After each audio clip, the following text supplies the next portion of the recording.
Charlie Charlie, क्या तुम वहां हो?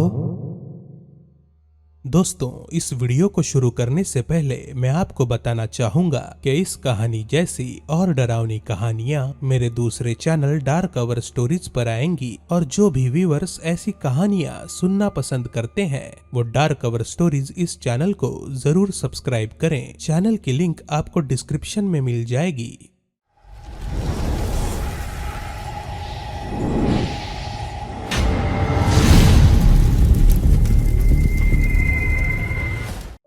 आजकल भूतों से पंगा लेना या फिर कई पैरानॉर्मल गेम्स खेल के आत्माओं को बुलाना, ये सब कूल माना जाता है। और तो और कुछ लोग YouTube पर फेमस होने के लिए खुद की जान को खतरे में डाल रहे हैं। पर ये बात आपको ध्यान में रखनी होगी कि पैरानॉर्मल गेम्स खेलकर भूतों को बुलाना एक बात है और उनका सच में आना दूसरी। जैसे कि इंसिडियस फिल्म में कहा गया है, अगर आप किसी एक आत्मा को बुला रहे हैं तो बाकी सभी आत्माएं भी आपकी आवाज सुन सकती हैं। दोस्तों, बस थोड़ी देर के लिए इन डरावने गेम्स को एक तरफ रखते हैं और चलिए मैं आपको बताता हूँ एक बड़े ही मजेदार गेमिंग ऐप के बारे में जिसका नाम है लूडो सिंह। जी हाँ, ये वही लूडो है जिसे हम बचपन में खेला करते थे। बस फर्क इतना है कि अब हम लूडो का ये गेम खेलते हुए पैसा कमा सकते हैं। ऑनलाइन 1-on-1 खेलते हुए अगर आप ये गेम जीत जाते हैं तो आपने लगाया हुआ पैसा तुरंत ही डबल हो जाता है। लूडो सिंह में ऑफलाइन मोड भी है जिसमें आप 2, 3 या फिर ज्यादा फैमिली मेंबर्स या फ्रेंड्स के साथ खेल सकते हैं। मजे की बात यह है कि आपको सिर्फ एक ही मोहरे के साथ खेलना है। चलिए अभी आपको दिखाता हूँ कि कैसे मैंने इस ऐप में लूडो का एक गेम आसानी से जीत लिया और जीते हुए पैसों को तुरंत ही अपने पेटीएम अकाउंट में विड्रॉ कर लिया। अगर आप भी लूडो खेलते हुए पैसे कमाना चाहते हैं तो डिस्क्रिप्शन में दी हुई लिंक का इस्तेमाल करते हुए लूडो सिंह इस गेमिंग ऐप को अभी डाउनलोड करें।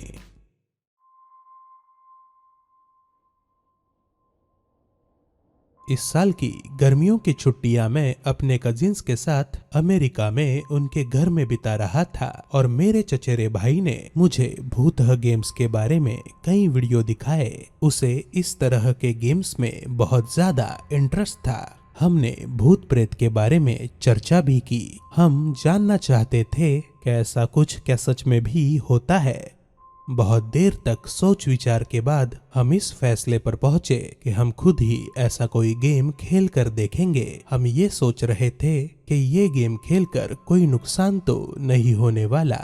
उस रात सभी लोग सोने के बाद हम दोनों कमरे से बाहर निकलकर सीढ़ियां उतरते हुए निचली मंजिल पर चले गए और हमने खेलने के लिए सबसे आसान गेम चुना था और इस गेम का नाम था चार्ली चार्ली, क्योंकि इस गेम को खेलने के लिए हमें सिर्फ 2 पेंसिल्स और एक पेपर की जरूरत थी। पेपर पर 4 खाने बनाने के बाद मैंने उसके ऊपर दोनों पेंसिल्स को रखा, लेकिन गेम शुरू करने से पहले मैंने अपने भाई से पूछा, क्या सच में ये गेम खेलना चाहते हो? वो डरकर बिल्कुल सहम गया था, इसलिए कुछ भी बोल नहीं पाया। उसने सिर्फ अपनी गर्दन को हिलाते हुए हाँ का इशारा किया। फिर गेम शुरू करने के लिए हम दोनों एक दूसरे के सामने बैठ गए।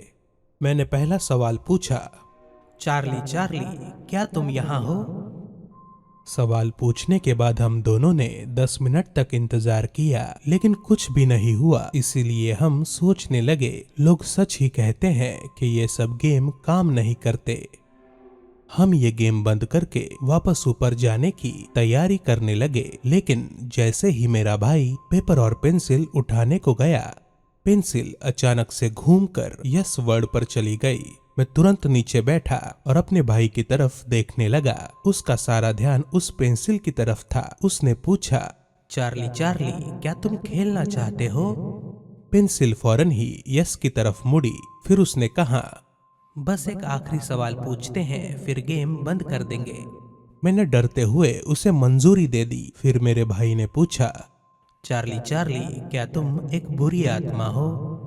हम कुछ होने का इंतजार करने लगे। कुछ मिनट तक कुछ भी नहीं हुआ। फिर अचानक से वो पेंसिल सर्कल्स में घूमने लगी। ये देख हम बहुत ज्यादा डर गए और इस गेम को रोकने के लिए हमने पेपर को ही फाड़ दिया। फिर पेंसिल और पेपर को कचरे के डब्बे में फेंक कर हम ऊपर अपने कमरे में लौट गए। अगली सुबह हम दोनों जाग तो गए, लेकिन डर के कारण हम सारी रात जागे थे और इसीलिए हमारी नींद पूरी नहीं हो पाई थी। हम दोनों भी बेचैन महसूस कर रहे थे और ब्रेकफास्ट टेबल पर बैठकर सिर्फ एक दूसरे को घूर रहे थे। आज हमारे पेरेंट्स मॉल में शॉपिंग के लिए जाने वाले थे और हमें भी मजबूरन उनके साथ जाना पड़ा। सारी शॉपिंग हो जाने के बाद मैं कुछ सामान लेकर हमारी कार की तरफ बढ़ते हुए रोड क्रॉस कर रहा था। अचानक से मैं क्या देखता हूँ, एक छोटा लड़का रोड के बीचों बीच खड़ा था। लेकिन सबसे अजीब बात यह थी कि उसके सारे कपड़े फटे हुए थे और उसके पूरे शरीर पर गहरी चोटों और खरोचों के ताजा निशान थे। ऐसा लग रहा था कि अभी अभी उसका रोड पर एक्सीडेंट हुआ है। अगले ही पल अचानक से वो मेरी तरफ बढ़ने लगा, लेकिन वो चल नहीं रहा था बल्कि जमीन से आधा फीट ऊपर उठकर मेरी तरफ खिसकते हुए बढ़ रहा था।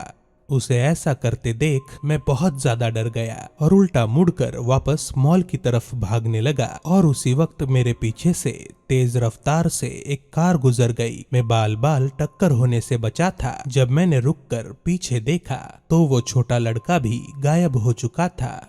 फिर मैं तेजी से दौड़ते हुए मॉल के पास खड़े मेरे भाई की तरफ गया।